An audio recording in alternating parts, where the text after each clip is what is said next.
చెప్పి చూడు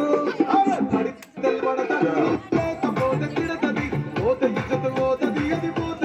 వస్తది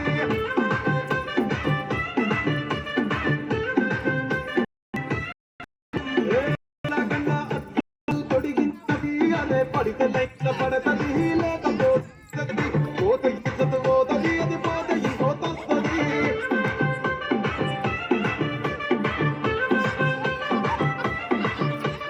హీరో హోండా బండి మీద పొరడు చూడు కూలింగ్ గ్లాస్ పెట్టి కటింగ్ ఇస్తాడాడు షారుఖ్ ఖాన్ లెక్క ప్రపోజ్ చేస్తాడాడు రిప్లై కోసం చెప్పులరగా తిరుగుతాడు అరే ఓకే అని అంటి మహాబోయ